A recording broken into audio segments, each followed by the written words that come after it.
자, 유럽에서 러시아 제재에 반대하는 시위가 벌어졌다라는 소식인데요. 그렇습니다. 이 러시아와 유럽의 다툼이 좀 갈수록 점입가경인데요. 이 러시아가 이제 유럽이 러시아에 대해서 그 먼저 포문을 열었죠. 러시아의 러시아의 그 원유에 대해서 가격 상한제를 도입한다. 그리고 오늘 나온 소식 보니까 원유뿐만 아니라 러시아 가스에 대해서도 가스도 가격 지금 상한제를 도입한다고 그랬는데, 이러니까 러시아는 유럽에 대해서 가스 공급을 차단하는 것으로 대응을 했습니다. 근데 이렇게 되니까 유럽에서 시민들의 시위가 벌어졌습니다. 로이터 통신 보도를 보면 지난 4일, 그러니까 지난 일요일이었죠. 독일 쾰른시에서 주민 2천여 명이 거리로 나와서 시위를 벌였다고 합니다. 쾰른 주민 2천여 명은 우크라이나에 대한 지원을 중단할 것과 러시아에 대한 제재를 또 멈출 것을 요구했다고 합니다. 또 그 전날 3일 토요일에는 체코 수도 프라하에서 7만여 명의 사람들이 시위에 나섰고요. 이 프라하 시위대도 역시 폭등하는 에너지 요금에 항의하면서 러시아 제재 좀 그만해라. 러시아 제재에서 결국 힘든 건 우리 같은 서민들밖에 없지 않느냐, 뭐 이런 주장을 한 것으로 나타났습니다. 그런데 이번 시위는 러시아계 주민들이 주도한 것으로 알려졌다면서요? 예, 맞습니다. 로이터 통신 보도를 보면 독일 쾰른시에서 2천여 명 정도로 추산되는 시위대들이 나와서 그 시위를 벌였고요. 근데 그 시위대들이 러시아어를 사용하는 사람들이다, 이렇게 로이터 통신이 보도했습니다. 그래서 쾰른시에 거주하는 러시아계 이주민의 주도로 벌어진 시위라고 로이터 통신이 설명했습니다. 그리고 이 러시아에 대한 제재를 반대하는, 제재를 멈추라는 이런 시위 현장 근처에는 또 일부 주민들이 또 반대하는, 그러니까 러시아에 대한 제재를 계속해야 된다는 맞불 시위도 벌어졌다고 언급했고요.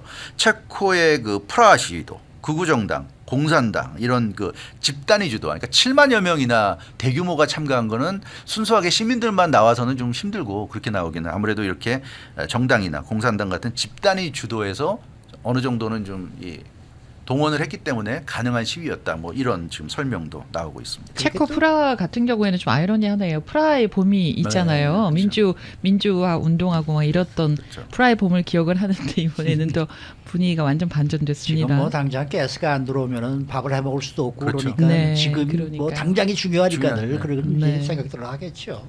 그런데 뭐 이번 시위가 그렇게 단순하게 폄하할 수 있는 그런 시위는 아니다라는 지적도 나오더라고요. 그렇죠. 근데 이렇게 또 시위가 무슨 뭐 러시아계 사람들이 한 거고 뭐 공산당이 한 거다, 이렇게 단순히 폄하할 수는 없는 게 이 네. 러시아가 우크라이나를 침공한 게 2월 말이잖아요. 근데 지금 시위가 벌어진 게 9월 초입니다. 그래서 우크라이나 전쟁이 지금 6개월 이상 계속되고 있는 상황에서 이제 시위가 벌어진 거예요. 그래서 그러면 이게 러시아계 주민들이 러시아를 위해서 시위를 벌였다고 그러면 초창기부터 시위를 했어야 되는데 그동안에 이런 게 없다가 이제 와서 벌어진 거죠. 그래서 이건 그 사람들이 러시아계고 아니고를 떠나서 그 6개월 정도 이렇게 전쟁이 장기화되면서 일반 서민들이 너무 지금 힘들다 보니까 이제 거리로 나왔다, 이렇게 봐야 된다는 얘기고요.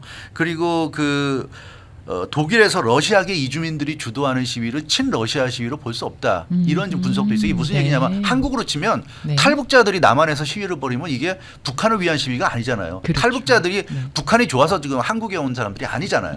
그러니까 한국에서 탈북자들이 시위한다고 그래서 이게 무슨 친북 시위라고 하기는 어렵다는 겁니다. 마찬가지예요. 그래서 독일에 사는 러시아계 이주민들이 오히려 러시아를 더 싫어한다는 얘기입니다. 이제 그런 네. 그런 얘기고요.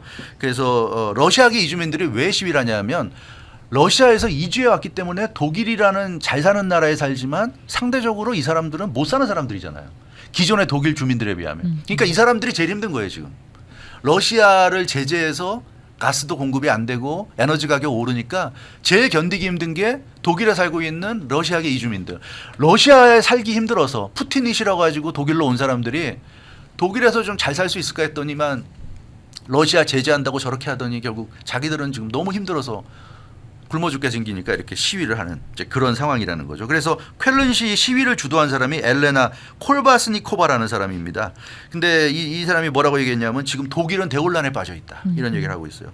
이번 겨울을 어떻게 버틸 것이냐가 지금 큰 문제다. 지금 유럽의 추위, 특히 독일은 엄청나게 추운 곳이잖아요. 네. 겨울 되면 그 따뜻한 난방을 하지 않으면 견딜 수가 없는데 지금 정말 그 겨울이 오면 어떻게 버틸지를 사람들이 다 걱정하고 있다, 이런 얘기를 하고 있어요. 그 한 독일 남성은 치솟는 가스 요금 때문에 나는 연말까지 일자리도 구하지 못할 것 같다. 이런 얘기입니다. 그러니까 가스 요금이 높아지니까 경제가 안 좋아지면서 지금 신규 채용도 안 하고 있고 이제 이런 상황이라는 거죠. 그래서 이 독일 남성은 시위를 하면서 독일 정부가 노르트 스트림 2 가스관 개통 허가를 허가하지 않은 결정을 내린 건 큰 실책이다. 잘못이다. 이렇게 얘기하고 있어요. 그래서 아무리 러시아가 우크라이나를 침공해서 전쟁을 한다고 하지만 그것 때문에 독일 사람들이 힘들어지게 이렇게 상황을 몰고 가는 건 독일 정부가 할 일은 아니지 않느냐 이제 이런 얘기입니다. 그래서 전쟁은 전쟁이고 독일 사람들이 가스를 공급받아서 최소한의 인간다운 생활을 할 수 있도록 독일 정부는 제 역할을 해야 되지 않느냐. 근데 전쟁 때문에 러시아를 제재하는 데만 골몰해가지고 이렇게 많은 독일인들이 힘들게 하고 있다. 이런 좀 주장을 하고 있고요. 그리고 러시아인 이반 벨로우소프도 이번 쾰른시에서 시위에 나섰는데 이런 얘기를 하고 있어요. 많은 러시아인들은 푸틴이 파시스트의 길로 빠져들고 있다고 생각한다. 그래서 푸틴의 비판적인 러시아인들이 독일로 많이 왔고 그런 러시아인들이 있다는 걸 보여주기 위해서 이번에 시위에 나섰다. 이런 얘기도 지금 하고 있습니다. 그리고 프라하 시위대 같은 경우는 체코 정부의 군사적인 중립을 취할 것을 요구했고요.